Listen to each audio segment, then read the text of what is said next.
El reloj de la Torre de San Lázaro de las Piedras acababa de dar las 3 de la tarde. La luz del sol se filtraba en diagonal a través de los amplios ventanales de mi pastelería, el canto del cacao. Detrás de la vitrina de cristal, el aroma de las tartas de maracuyá recién horneadas y el dulce vapor del pastel de 3 leches llenaban el aire con una calidez reconfortante. Sin embargo, mi atención no estaba en los postres, sino en una mujer que llevaba casi media hora parada frente al mostrador. Era una anciana, envuelta en un poncho de lana tejida a mano, cuyos bordes desgastados contaban historias de inviernos pasados. Su cabello, blanco como la ceniza, estaba recogido en una trenza apretada. La observé en silencio. Con movimientos lentos y meticulosos, ella había ido probando casi todas las muestras gratuitas que teníamos, desde los alfajores de maicena hasta nuestras famosas tartaletas de limón. Tomaba el trozo más pequeño, lo llevaba a su boca con manos temblorosas y masticaba con una seriedad casi religiosa. De vez en cuando cerraba los ojos y negaba levemente con la cabeza, murmurando para sí misma que el hojaldre carecía de textura, o que el relleno resultaba empalagoso. Después de probar más de 12 dulces distintos, dejando un pequeño montículo de platos vacíos frente a ella, se limpió las comisuras de los labios con un pañuelo de tela, levantó su vieja canasta de mimbre y, sin decir una palabra, se dio la vuelta para salir del local. A mi lado, Tadeo, mi joven empleado, dejó escapar un bufido de frustración. «Señora, esto ya es el colmo», me susurró al oído. «Se ha comido medio mostrador sin gastar un solo peso. ¿Acaso cree que esto es un comedor de beneficencia?» Al ver la figura encorvada de la anciana alejándose hacia la puerta con pasos pesados pero apresurados, sentí que una mezcla de irritación y una extraña curiosidad se encendía en mi pecho. Las ventas no habían sido buenas últimamente, y esa actitud me pareció el colmo de la desfachatez. Movida por un impulso calculador, tomé rápidamente unas cajas de diseño elegante debajo del mostrador. Con movimientos ágiles empaqué porciones enteras de los postres que ella había degustado con mayor atención. Luego, dibujando en mi rostro una sonrisa puramente profesional, salí a paso ligero tras ella hacia las calles empedradas. «Señora, espere un momento, por favor», la llamé al cruzar el umbral. Al escuchar mi voz resonando en la calle estrecha, su espalda se tensó de golpe y detuvo su marcha bajo la sombra de una enredadera de bugambillas. Me acerqué a ella, extendiendo las pesadas cajas de dulces, manteniendo mi sonrisa inalterable y mi tono de voz claro. «Doña, no vaya tan deprisa. Aquí le he preparado las especialidades que examinó con tanto detenimiento. El total es de 2.800 pesos. ¿Prefiere pagar en efectivo o con tarjeta?» La mujer levantó la cabeza bruscamente. En su rostro curtido por el sol de San Lázaro cruzó un destello de pánico absoluto, seguido de una angustia que no supe descifrar. Sus manos, de piel delgada y venas marcadas, se aferraron al asa de su canasta de mimbre hasta que sus nudillos palidecieron. Miró las cajas en mis manos, luego mi rostro. Sus labios resecos temblaron varias veces antes de poder emitir sonido. En sus ojos no había el cinismo del que es sorprendido haciendo trampa, sino un abismo de vergüenza y una súplica muda. «Señorita, yo...» Su voz rasposa se quebró. «Yo no pedí comprar esto». «Lo sé, señora», respondí, suavizando un poco el tono, pero sin retroceder. «Pero usted probó detalladamente la mitad de nuestra vitrina. En los negocios locales, la degustación es para ayudar a elegir, no para sustituir el almuerzo». Algunas personas que pasaban por la calle giraron la cabeza para mirar. Las mejillas de la anciana se tiñeron de un rojo doloroso. Bajó la mirada, metiendo la mano temblorosa en el fondo de su bolso, sacando apenas un puñado de monedas sueltas. «No tengo tanto dinero», murmuró con un hilo de voz. «Solo traigo lo del mercado de hoy. Le juro que no quería aprovecharme. Es solo que...» Se detuvo, incapaz de terminar la frase. En ese instante, toda la molestia que había acumulado se desvaneció, reemplazada por un profundo misterio. Su ropa era humilde, sí, pero impecablemente limpia. No tenía el aura de una estafadora. Suspiré lentamente, cambiando mi postura. «Hagamos algo», le dije. poniendo las cajas directamente en sus manos. «Llévese esto, la acompañaré a su casa para que me pague lo que falta. Así, de paso, conozco dónde vive por si sus vecinos quieren hacerme un pedido». Era una excusa barata, por supuesto. Lo que realmente quería era descubrir qué secreto escondía esta mujer. Ella me miró atónita, sosteniendo los pasteles como si quemaran. Sus hombros cayeron en señal de derrota. «Está bien», susurró. Y así, a un paso de distancia, comencé a seguirla a través de los callejones empedrados de San Lázaro, sin saber que aquel pequeño viaje estaba a punto de cambiar el rumbo de mi vida para siempre. Antes de continuar con esta historia, me encantaría saber algo de ti. ¿Desde qué hermosa ciudad o país me estás escuchando hoy? Déjamelo en los comentarios. Estaré leyendo cada uno de ellos. El camino hacia la casa de doña Araceli transcurrió en un silencio pesado. San Lázaro de las Piedras es un pueblo donde las calles empedradas parecen guardar los ecos de un pasado glorioso, pero aquella tarde solo escuchaba el crujir de nuestros pasos. Caminaba medio paso detrás de ella. Noté que sostenía las cajas de dulces no como un botín robado, sino como una reliquia de cristal a punto de romperse. El misterio en mi cabeza crecía como una enredadera salvaje. Llegamos a una antigua casa de estilo colonial, con paredes de adobe descascaradas y una pesada puerta de madera tallada. Sus manos temblaban tanto que tardó varios intentos en encajar la llave de hierro en la cerradura. Al abrirse la puerta, una ráfaga de aire denso me golpeó el rostro. Era un olor complejo, una mezcla de eucalipto, tabaco negro consumido, el aroma inconfundible de las habitaciones donde habita la vejez y, de manera casi imperceptible, un rastro dulce de canela y vainilla. «Pase, señorita», murmuró ella, haciéndose a un lado. El interior estaba en penumbra. Era una casa modesta, ordenada con una pulcritud que bordeaba la obsesión. Los sillones estaban cubiertos con mantas tejidas ya descoloridas por los lavados, pero mis ojos fueron atraídos de inmediato, como por un imán, hacia una gran mesa de roble en el rincón de la sala. Lo que vi me dejó sin aliento. No era una mesa normal. Parecía un extraño altar pagano, meticulosamente organizado. Sobre el tapete de encaje había decenas, tal vez cientos, de pequeños platos de cerámica blanca. En cada uno de ellos reposaba una porción diminuta de pastel, un trozo de galleta o un fragmento de tarta, envueltos cuidadosamente en papel encerado o plástico transparente. Reconocí de inmediato el tartalet de limón de mi local, el mil hojas de la cafetería de la plaza principal y panes de tiendas que ni siquiera conocía. Cada muestra estaba catalogada como un espécimen de laboratorio.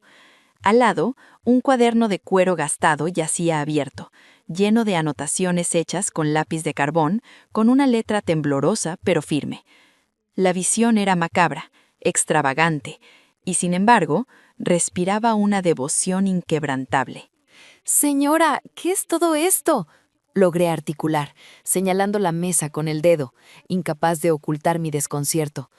Doña Araceli dejó las cajas que yo le había obligado a tomar en un rincón vacío de la mesa. Luego se giró hacia mí. En sus ojos nublados por la edad, la vergüenza y el pánico habían desaparecido.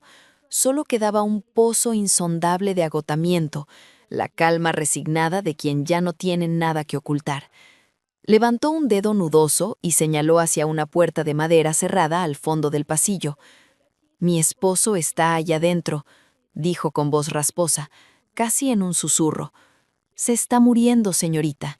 El médico dice que solo le quedan un par de meses. Su cuerpo ya no resiste». Sentí un nudo frío formándose en mi garganta. Él es don Candelario», continuó ella, y al pronunciar ese nombre, una chispa de orgullo iluminó su rostro cansado. «¿Candelario? ¿El maestro panadero de La Estrella del Sur?», pregunté, sintiendo que el suelo se movía bajo mis pies.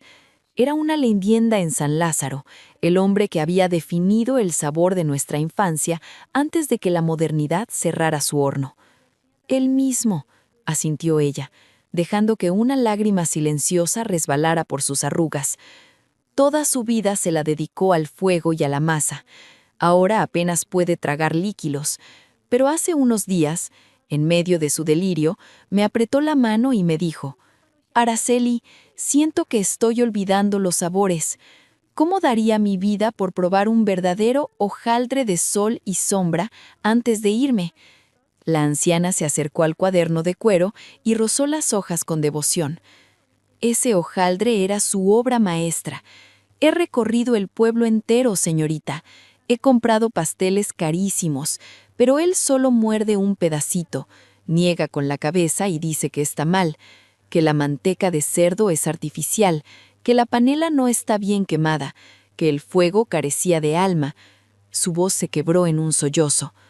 «Nuestros ahorros se esfumaron en medicinas y doctores. Ya no puedo pagar cajas enteras para que él las rechace en el primer bocado. Por eso voy a las tiendas, por eso robo sus muestras gratuitas.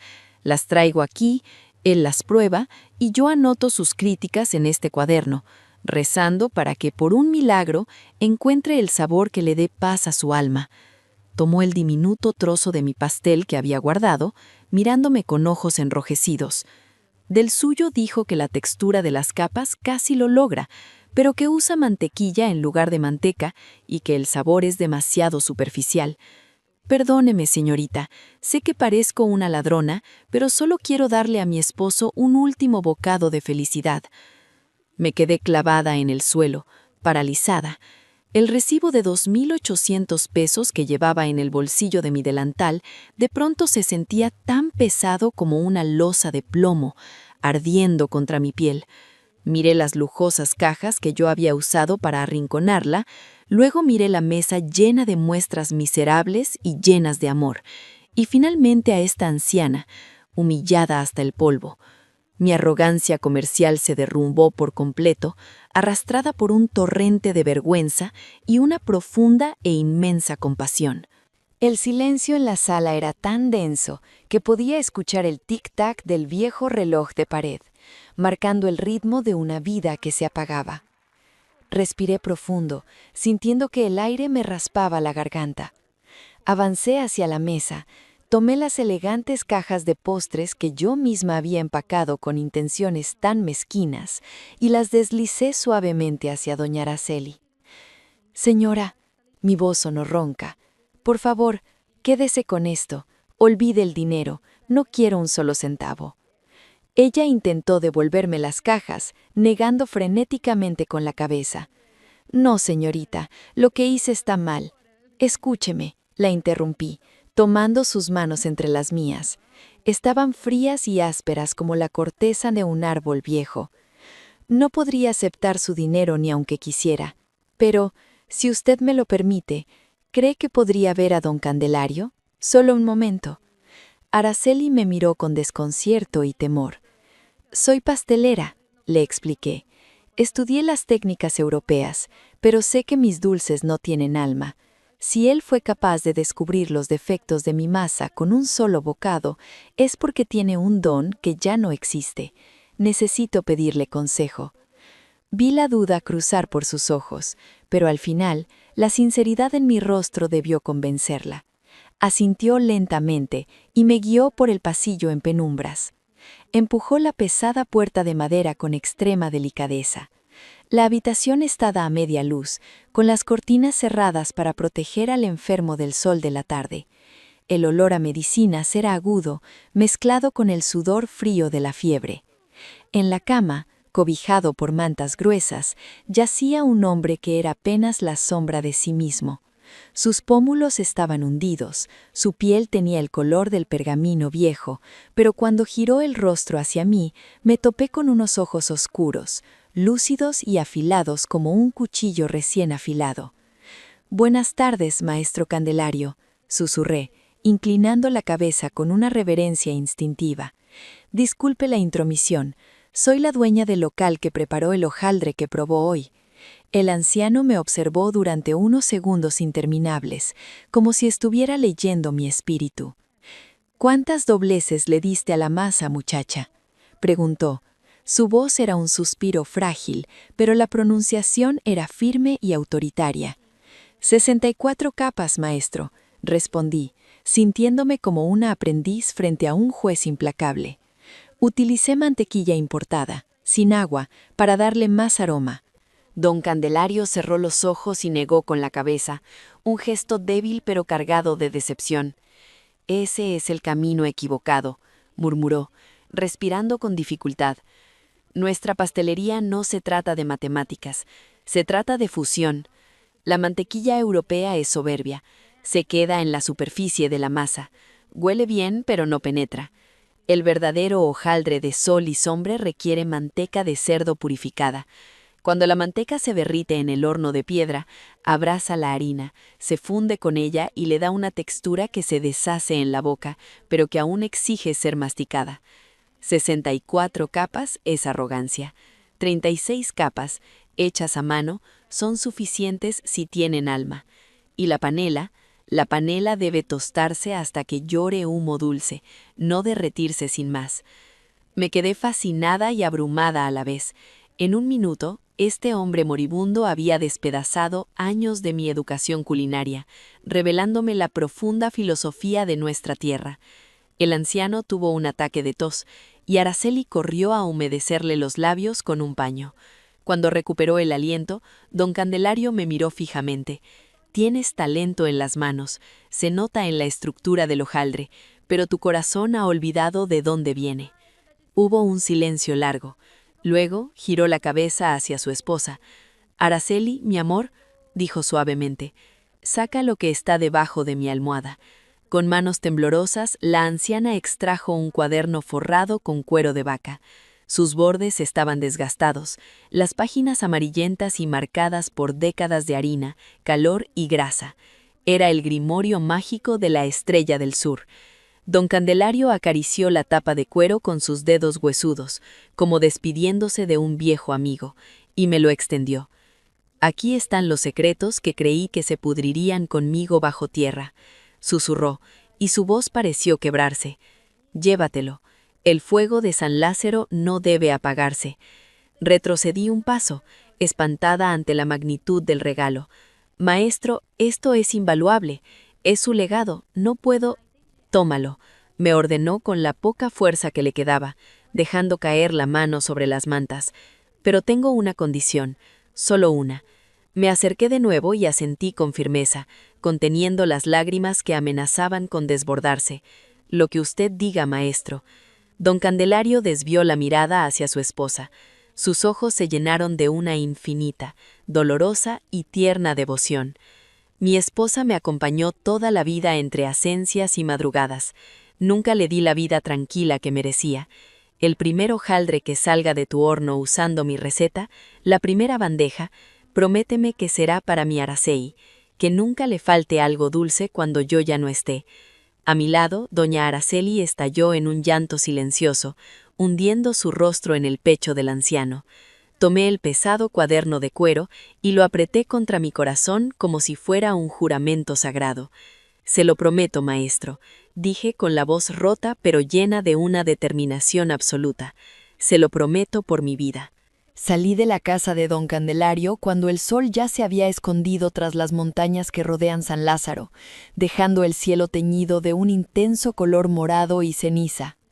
En mis brazos, apretado contra mi pecho, llevaba el viejo cuaderno de cuero de vaca.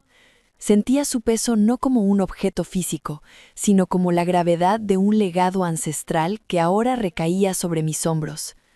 Caminé deprisa por las calles empedradas. Mi mente trabajaba febrilmente, repitiendo las palabras del maestro. Al llegar a El Canto del Cacao, encontré a Tadeo limpiando las mesas. Me miró sorprendido al verme entrar casi corriendo. «Tadeo, cierra el local», le ordené, dirigiéndome directamente a la cocina. «Pon el cartel de cerrado. Esta noche no dormimos». Bajo la luz cálida de las lámparas de la cocina, coloqué el grimorio sobre la mesa de acero inoxidable como si preparara un ritual. Abrí las páginas con sumo cuidado. La caligrafía era elegante, escrita con una antigua pluma de tinta negra, llena de tachones, manchas de aceite y pequeñas notas en los márgenes. Busqué la receta del hojaldre de sol y sombra. No había medidas exactas en gramos ni temperaturas precisas en grados centígrados. En su lugar, leí instrucciones dictadas por los sentidos. Añadir agua hasta que la masa respire como la tierra húmeda. Hornear hasta que el aroma del fuego venza a la vainilla. Era un lenguaje salvaje, instintivo. Lo primero que necesitaba era la base absoluta, la manteca de cerdo cruda. Desperté a Tadeo de su confusión y lo envié corriendo a la casa de don Ernesto, el carnicero del pueblo, con instrucciones de traer la mejor grasa blanca que tuviera en sus cámaras. Mientras tanto, me dispuse a preparar la panela, ese bloque de azúcar de caña puro y oscuro. El cuaderno exigía un proceso que yo jamás había intentado. Debía rallarla gruesa y ponerla en una sartén de hierro fundido a fuego muy lento, sin agua, moviéndola constantemente con una cuchara de palo. Tenía que llevarla al límite exacto entre la caramelización perfecta y lo amargo de la quemadura. El olor comenzó a inundar la cocina, un aroma denso, a campo y a cañaveral ardiendo al atardecer. Cuando Tadeo regresó con la manteca, el reloj marcaba casi la medianoche. Comencé el proceso de purificación. Derretí la grasa a fuego mínimo, filtrando las impurezas hasta obtener un líquido dorado y cristalino que luego debía enfriarse y batirse a mano sobre un baño de hielo hasta volverse una crema blanca como la nieve, sedosa y pura. Mis brazos dolían, mis músculos se tensaban por el esfuerzo de batir de forma ininterrumpida. Luego llegó el momento de la masa. Deseché la batidora eléctrica. Hundí mis manos desnudas en la harina, mezclando con el agua tibia y la manteca recién batida. Don Candelario había tenido razón.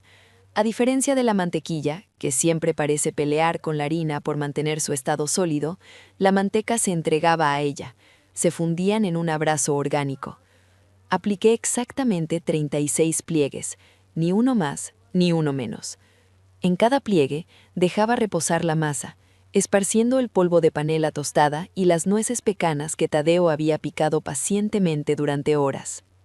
A las 4 de la madrugada, encendimos el viejo horno de piedra refractaria que yo rara vez utilizaba. Ajusté la temperatura a ojo, sintiendo el calor en mis mejillas, imitando las instrucciones del maestro. Al introducir la primera bandeja, un silencio sepulcral cayó sobre la cocina. Tadeo y yo nos sentamos en el suelo frente al cristal del horno, observando como si presenciáramos un parto. Los primeros 20 minutos fueron angustiantes. De repente, las capas de la masa empezaron a abrirse lentamente, como los pétalos de una flor del desierto al recibir la lluvia. La panela comenzó a burbujear, filtrándose entre los pliegues y tiñendo los bordes de un dorado oscuro, casi ámbar.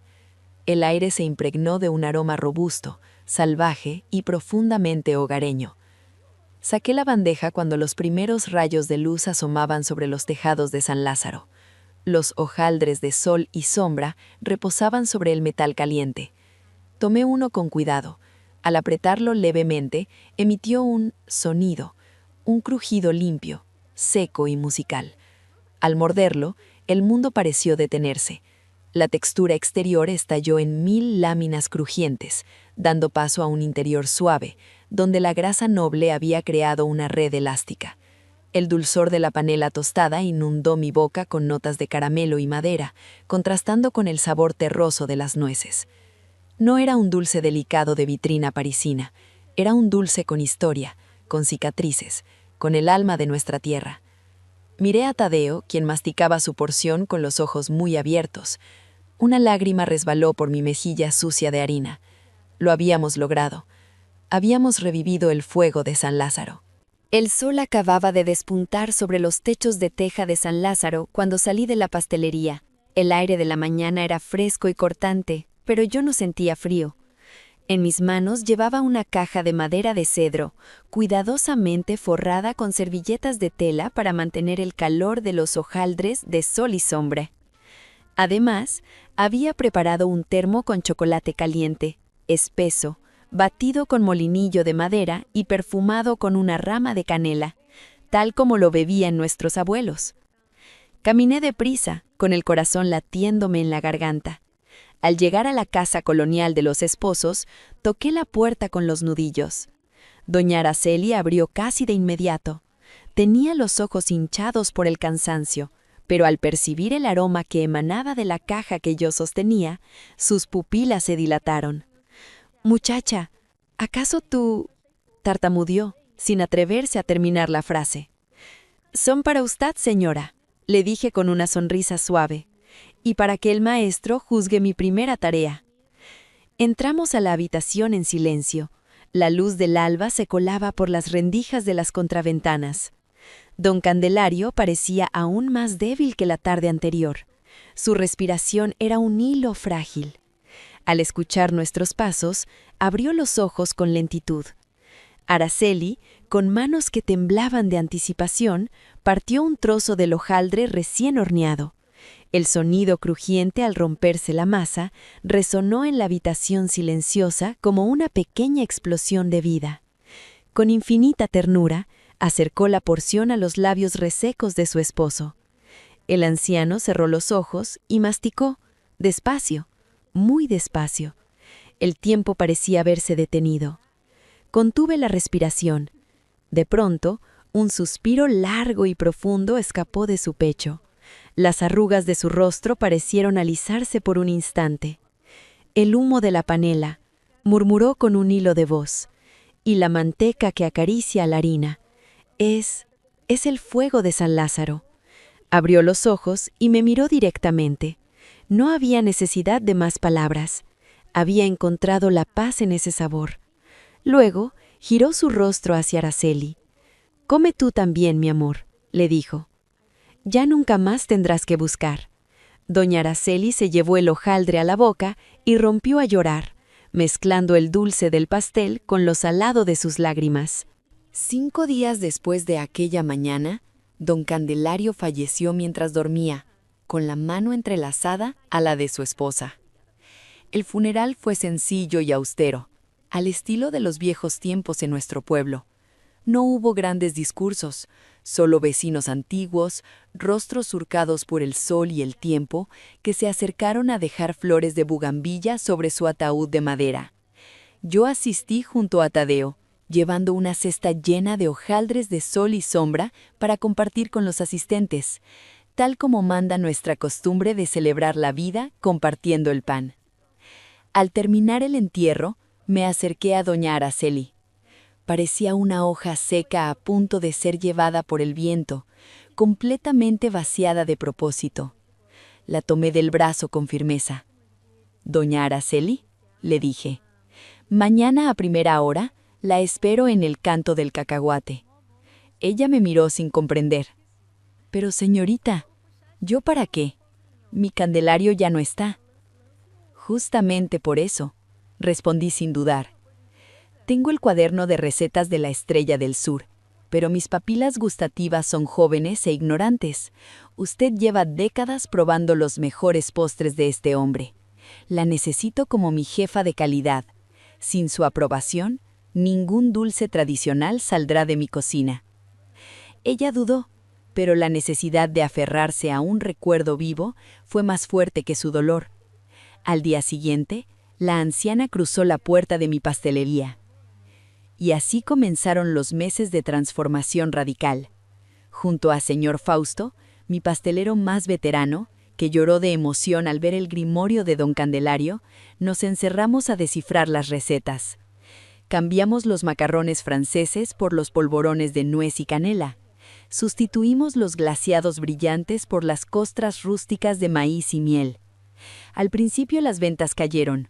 Los clientes jóvenes entraban buscando los pasteles modernos y coloridos y se marchaban confundidos.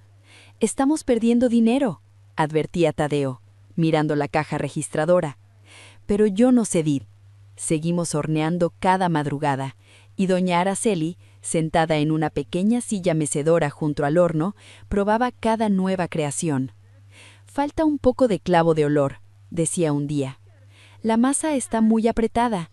Dale más aire», corregía al otro. Hasta que una tarde, el milagro comercial ocurrió. Un grupo de ancianos del pueblo entró atraído por el olor que inundaba la calle. Al probar los dulces, sus ojos se iluminaron. «¡Sabe a mi infancia!», exclamó uno de ellos. El boca a boca corrió como pólvora encendida. Habíamos devuelto el alma dulce a San Lázaro. Con el paso de los meses, el Canto del Cacao dejó de ser solo una pastelería para convertirse en el corazón de San Lázaro. Las ganancias superaron cualquier expectativa, pero el dinero ya no era mi principal motor. Con los primeros grandes beneficios, instauramos lo que llamamos tardes de memoria. Todos los sábados por la tarde, cuando el sol comenzaba a teñir las calles de ámbar, sacábamos mesas de madera a la acera. Invitábamos a todos los abuelos del pueblo a sentarse, tomar una taza de café de olla gratis y comer una rebanada de nuestros dulces tradicionales. Doña Araceli se convirtió en el alma de estas reuniones. Ya no era la viuda triste y silenciosa. Vestía blusas coloridas, charlaba animadamente, servía el café y escuchaba las historias de aquellos que, como ella antes, se sentían solos en el mundo. Ver cómo un simple trozo de hojaldre podía devolverle la sonrisa a un anciano, ver cómo el sabor despertaba memorias dormidas, eso era magia real. Si esta historia de redención y de amor por los mayores resuena en tu corazón, me gustaría pedirte un pequeño favor. Detén el audio un segundo y escribe la palabra bondad en los comentarios. Es una manera hermosa de saber que el espíritu de San Lázaro también vive en ti. Fue precisamente en una de esas tardes de memoria, durante un soleado mes de octubre, cuando el destino cerró su círculo. La campanilla de la puerta sonó con fuerza. Un hombre alto, vestido con un traje de lino caro y aspecto de forastero de la gran ciudad, entró al local. Se quedó inmóvil frente a la vitrina de los hojaldres de sol y sombra. Sus ojos recorrieron el lugar hasta detenerse en la figura de doña Araceli, que estaba limpiando una mesa al fondo. El hombre palideció. Parecía que iba a desmayarse. ¿Doña Araceli?, exclamó con una voz quebrada, llena de incredulidad y asombro. La anciana levantó la vista, entrecerró los ojos, tratando de reconocer el rostro adulto detrás del muchacho que recordaba. El trapo húmedo se le resbaló de las manos y cayó al suelo. «¿Leandro?», susurró, cubriéndose la boca con ambas manos. «Muchacho, ¿eres tú?». Leandro corrió hacia ella y la abrazó con tanta fuerza que parecía querer recuperar décadas perdidas. Él era el antiguo aprendiz principal de don Candelario. Cuando la panadería original cerró, él emigró a la capital, donde, con el tiempo, se convirtió en un próspero empresario del mundo de los alimentos. Había pasado años buscando a sus antiguos maestros, y los rumores sobre un misterioso renacer de los dulces de la Estrella del Sur lo habían guiado hasta nosotros. Pero su alegría duró poco. Cuando Leandro preguntó por su maestro, Araceli solo pudo llorar en silencio y señalar la pequeña fotografía en blanco y negro que habíamos colocado en la pared principal del local, rodeada de flores frescas. El hombre elegante cayó de rodillas frente a la fotografía, escondiendo el rostro entre las manos, llorando con la desesperación de un hijo que ha llegado tarde. Más tarde, cuando la calma volvió, nos sentamos todos a tomar café. Doña Araceli le contó cómo conoció a don Candelario, la entrega del cuaderno de cuero, la primera horneada de madrugada y cómo este local se había convertido en su nuevo hogar. Leandro se levantó, caminó hacia mí y, con una solemnidad que me dejó sin palabras, hizo una profunda reverencia. «Gracias», me dijo, apretando mi mano. «Le diste paz en sus últimos días y salvaste su legado de las cenizas». Leandro decidió quedarse en San Lázaro por un largo tiempo. No vino a comprar la pastelería, vino a completarla. Se metió en la cocina conmigo y con el señor Fausto. Nos enseñó secretos que don Candelario jamás escribió en el cuaderno, pequeños trucos transmitidos únicamente de boca a boca. Cómo medir la humedad del aire antes de amasar, cómo escuchar el crepitar del fuego para saber cuándo sacar el pan. Con su ayuda, nuestros dulces alcanzaron una perfección sublime. Además, invirtió parte de su fortuna para asegurar que las tardes de memoria fueran financiadas de por vida, garantizando que ningún anciano del pueblo se quedara jamás sin un trozo de pan dulce ni compañía. Hoy, mientras preparo una nueva masa en el silencio del amanecer, Observo el cuaderno gastado sobre la mesa. Don Candelario me enseñó que la verdadera pastelería no es una fórmula química perfecta, sino el acto puro de entregar el corazón. Quien siembra bondad, amasa el destino, y quien hornea con amor, nunca será olvidado. Llegamos al final de esta hermosa historia. Si mi relato logró emocionarte y te dejó una enseñanza para el alma, por favor suscríbete al canal y activa la campanita. Así podré seguir compartiendo contigo más historias de luz, esperanza y magia. Un abrazo cálido desde San Lázaro y hasta la próxima. Muchas gracias a todos los oyentes por acompañarnos en esta historia del canal Su Corazón Oculto. Si este relato ha tocado tu corazón, no olvides darle like y suscribirte para ayudarnos a seguir creando y compartiendo nuevas historias. También te invitamos a dejar tu comentario contándonos qué piensas sobre este caso y desde qué ciudad o país nos estás escuchando. Nos encantará leerte y sentirte cerca. Queremos recordarte que todo el contenido, los personajes, las imágenes y la voz de este video son ficticios y han sido creados con el apoyo de inteligencia artificial durante el proceso de producción. Gracias de corazón por estar aquí con nosotros y hasta la próxima historia.